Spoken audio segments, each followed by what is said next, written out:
Hello, people of the internet. So we're down here at the tractor barn. I don't have light. Sun's not all the way up. At least it's not past trees yet. So it's a little dark. Sorry about that. It's just how life works. I'm going to test out the sawmill with the new Neo-Tec saw. Again, that saw was gifted to me. I'm basically demoing it. It was not a sponsorship. It was a friend of mine who sells power equipment. Okay? Not sponsored, but I didn't have to pay for it. So far, just doing general work with it, it's not too bad. Again, my major complaints are the bar oiling system just kind of dumps oil. And I guess after using it, at first I thought it didn't have a pump and it was just a leaker. I'm guessing after having taken it apart and looking at it and different things, well, not the saw, but just moving things around, changing blades, changing bars, things like that. I guess it does have some kind of a pumping system on it, but man, this thing just drinks bar oil. And if you let it sit, if you let it sit flat on its base, like if you just set it down like you would a normal saw, you come out the next day, if your oil reservoir is full, it's going to be all over your floor. It's just the way it is. So let's look at what we got. All right, so it's mounted, new sled or modified sled, or at least modified the saw holder part of the sled. I got a new rope to hold the trigger. Got it set up. It's on a 20-inch bar.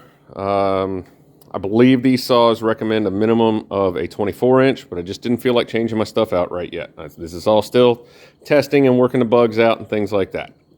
I've got this comically long post or tree that I'm going to turn into a post, and it's comically long because it's way too long for this.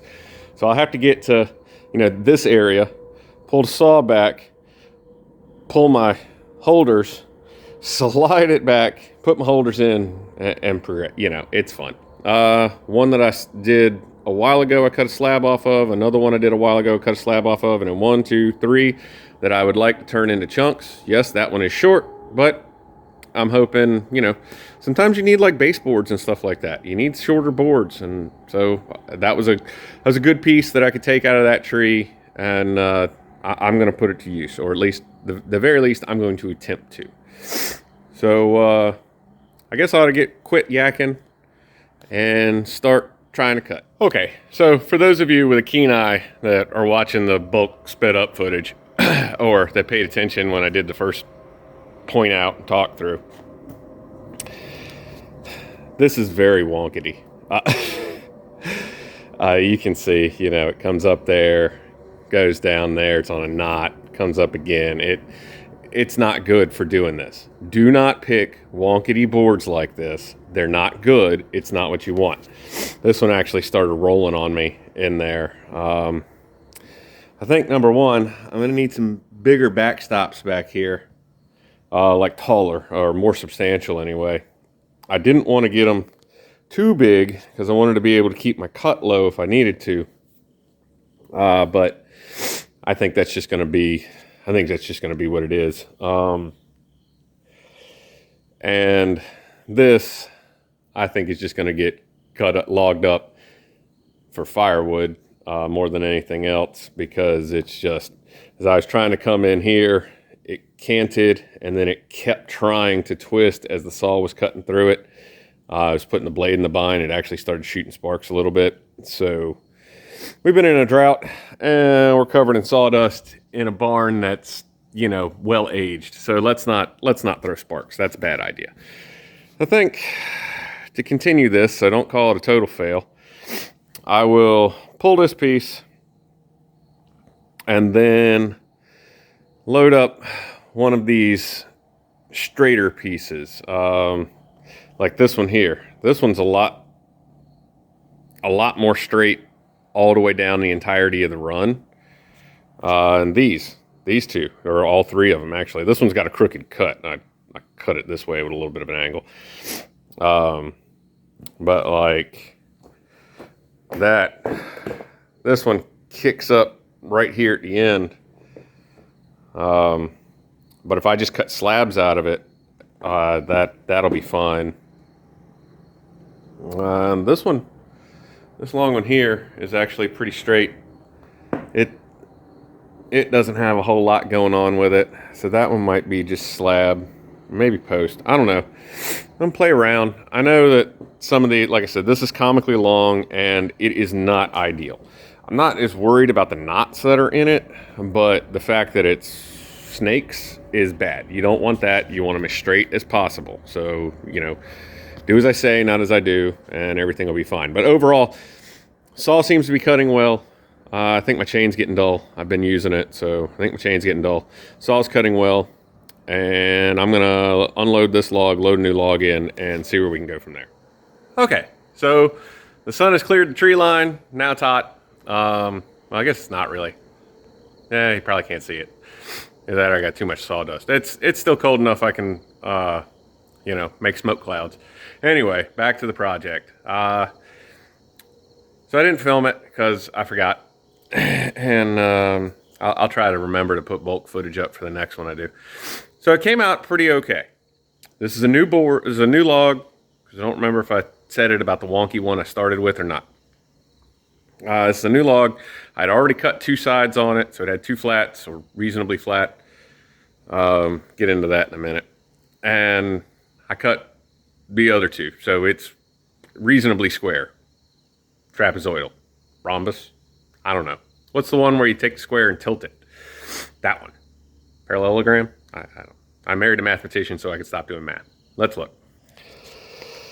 So yeah. It's not bad. It does what it needs to do.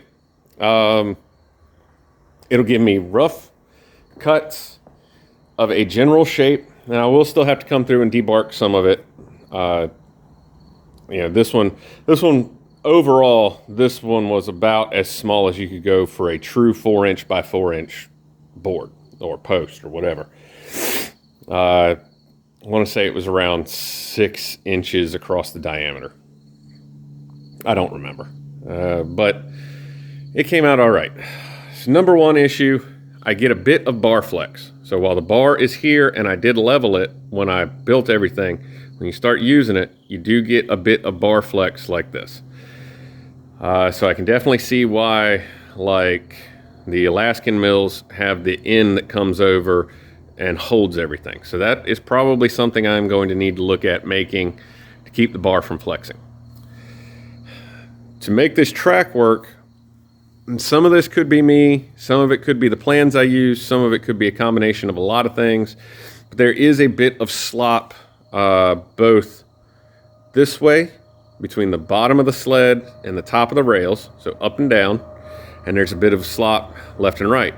So it can pitch like this on you. Not a whole lot, but if you're trying to do more precision than what I'm ever going to use this for, that will definitely be a problem, and that's something you need to address. So far, the saw is holding up, doing pretty well. Need to check. Do you need to do a fluid check on it just to see what's going on? I haven't noticed the bar and the chain like overheating and looking dry. But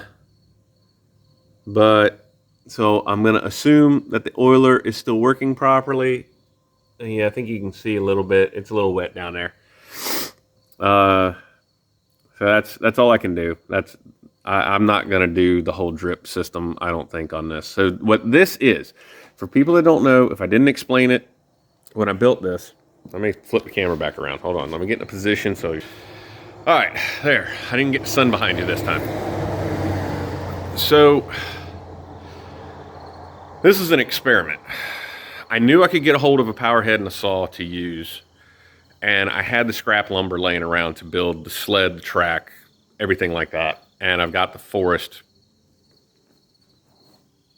You can't see because the sun's out, but somewhere back that way, behind my big head, I got the forest.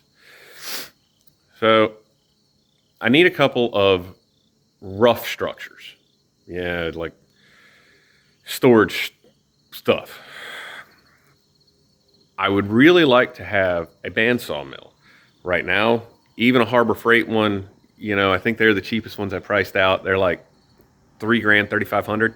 It's just not in the cards right now. I got other stuff I'd rather spend my money on, or I have to spend my money on. So, you know, saving up, doing what I got to do. And I'm using this as kind of a test run, because if this works and isn't frustrating, leave well enough alone. Why bother reinventing the wheel?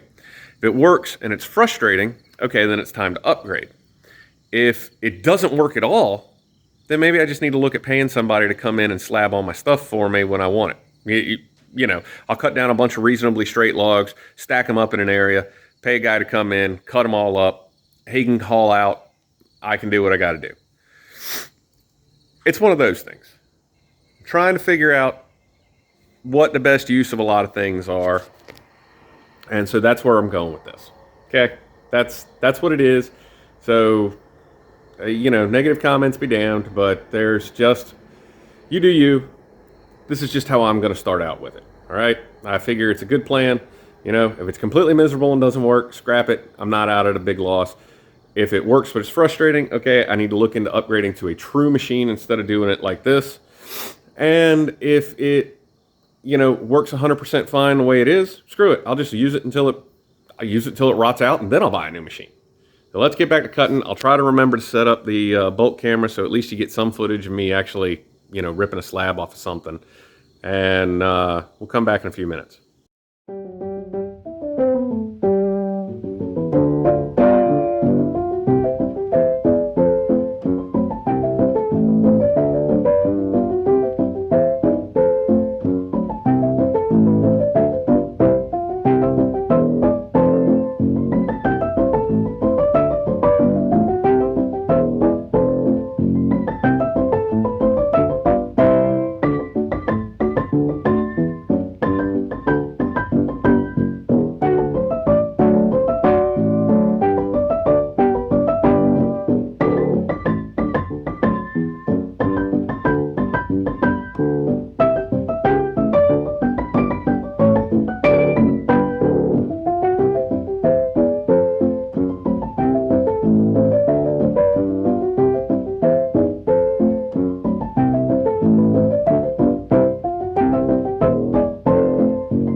Okay, I think I'm going to stop here. As you can see from the last bulk video, I had to come in and put a stop as it was moving. The chain needs to be swapped out so that I can sharpen it, because I'm getting mostly, it's all super fine. Nothing's chipping anymore.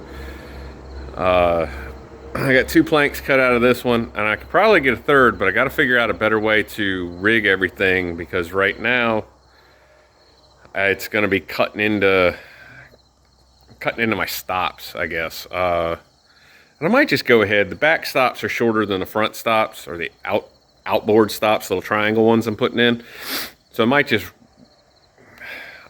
cut it down, as I can get one more board out of it, and I'll just cut it down and cut through those stops. I got more. It's not a big deal. It does work. It's a bit finicky.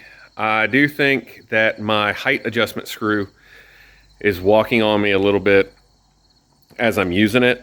Not bad, but I had left the adjustment wrench on at one point and started to use it, and I could start to see the adjustment wrench start clocking. So from start to finish, it moved a little bit. Like I say, it's not bad, and for what I plan on using this stuff for, it's not going to matter. It does work. It is a little quirky.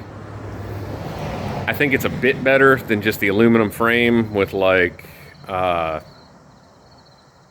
don't know. I like the leverage point of the way Izzy Swan designed this mill. I really do. I like the push sled leverage point instead of just like standing at the saw, manhandling it.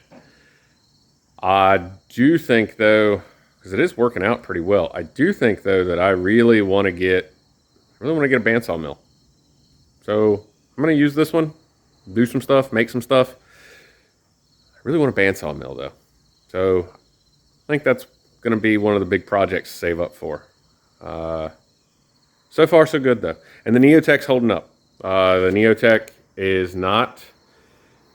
I've put fuel in it once, but it was at a half tank when I put fuel in it. So I haven't really gone through that much fuel. I'm just now going to get ready to re-up the bar oil. And I think I'm calling it good after that. So everybody get out, have fun, have a nice day. And if you need a cheap saw so far, I'll keep doing updates on this Neo-Tec.